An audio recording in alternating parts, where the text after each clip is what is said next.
cool having a band behind you. I should have done this a long time ago. You guys come to my house for the right fee. You have to pay artists?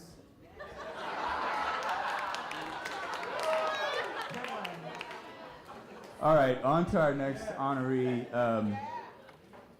Please welcome to the stage Ann Johnson.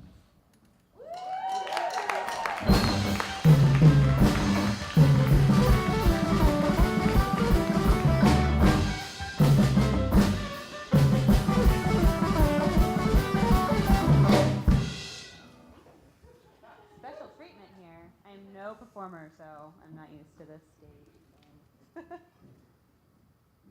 So hi everybody, I'm Ann Johnson. I'm General Manager and Associate Producer of the Armadillo Christmas Bazaar. I'm also an apprentice, learning the art of working with artists. And my mentor is Bruce Willenzik.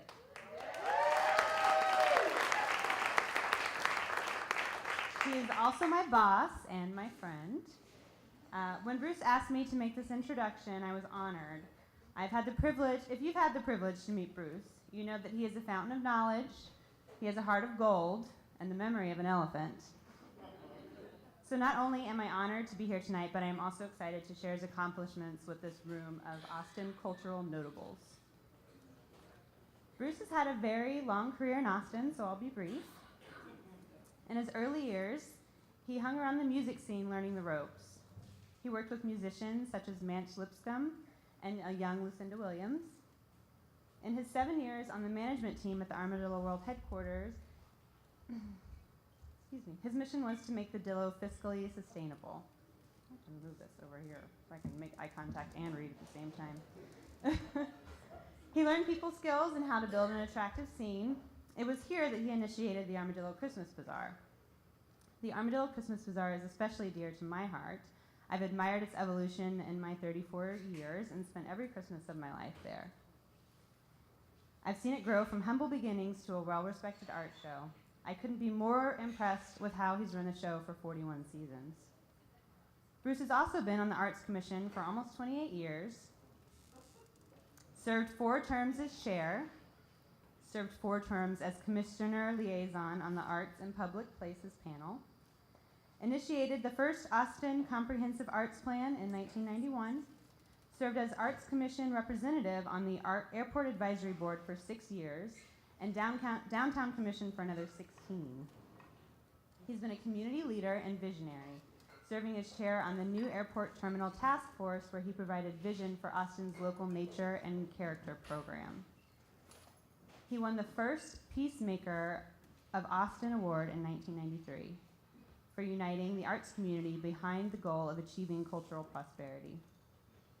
He was one of the first people to use environmental terms to explain culture in the mid-1980s, a practice now commonly used locally and nationally to refer to our cultural ecosystem.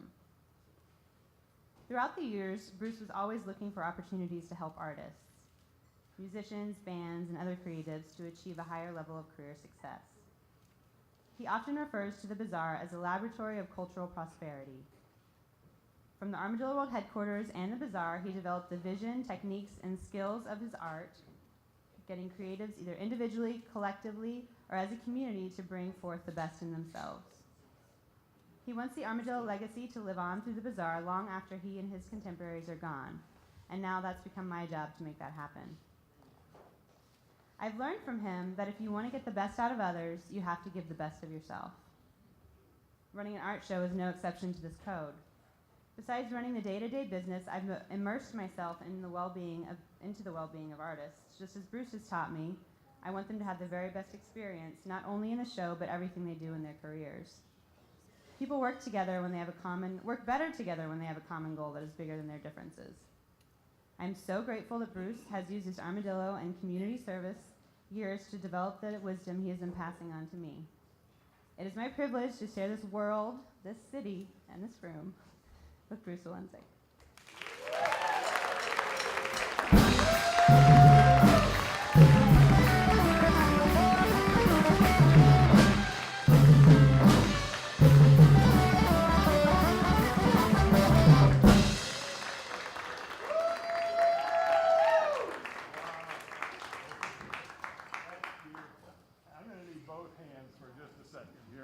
Hello, everybody. First thing I want to say is thank you. I'm truly honored by all of this. Thank you, Ann, for your kind words, the Austin Creative Alliance for the recognition, and the community of Austin for giving me a chance to have made a difference. Being part of 44 years of Austin's cultural development has been a great adventure for me. As Ann flashed through my resume, everything she mentioned was a group effort. Along the way, I've been privileged to work with some of the most exceptional, inspired, dedicated, and talented folks who are either in Austin, around Austin, or passing through. And I need to say some thank yous. I want to express my gratitude to Mance Lipscomb for pointing my life in the right direction. To the Armadillo World Headquarters for the opportunity to learn my chops and to learn what show business was about. To the decades of Armadillo Christmas Bazaar artists who taught me what was important for their lives and careers to advance, while letting me collect their combined wisdom so I could use it as a teaching tool for others. To all the Arts Commission members who have served with me through all these years and put in the work to make Austin a more responsive cultural city. To a large number of dedicated city staff in various roles and departments who are there to work through us on all these projects through the years. To years of city council members, thank you for appointing me and reappointing me and giving me an opportunity to be part of a group that had some influence on the outcome of some very important city buildings such as City Hall, Austin Bergstrom International Airport, the Palmer Event Center, and the Long Center. I also want to thank community leaders who gave their time and attention along the way to make these endeavors work. I'd like to recognize a few of those here tonight and one that just left. Nancy Copland, who just left, Rick Hernandez, Janet Seibert, and Gerard Kinney were all part of the new airport terminal task force that helped develop our local nature and character program. Janet and Nancy went on to become staff. Janet to administer the program when it started, and Nancy to go on and book 7,000 shows at airport music stages. I want to recognize former city council member Bob Binder, who is the chair of the Airport Advisory Board, brought this project home, and to all the airport staff who was part of that. Later, after the success of the airport, a few of us were tapped for another duty. Janet, Bob, and I joined Gus Garcia as appointed advisors on the new City Hall design team. That was a wonderful thing, and I really appreciate having been given the chance. But today, Austin faces a whole new set of challenges to our cultural ecosystem, including affordability issues. New challenges will always continue to emerge. We, and I say we as a community, have always been able to find uniquely Austin solutions. When we unite our efforts, we have great power to find our way. If we split and divide, we're weak and lost. Now is the very best time for us to come together as a strong community for pursuing our common goals. My wish has been that the Armadillo lives on for generations.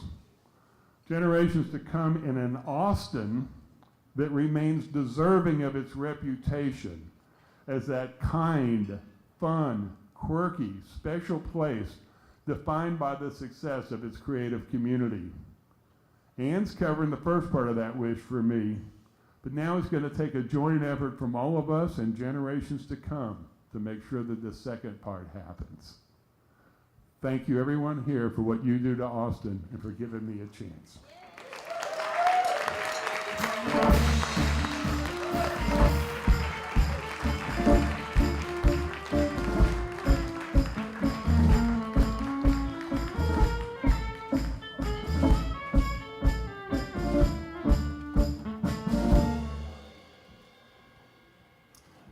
So when I grow up, I want to be Bruce Willenzik.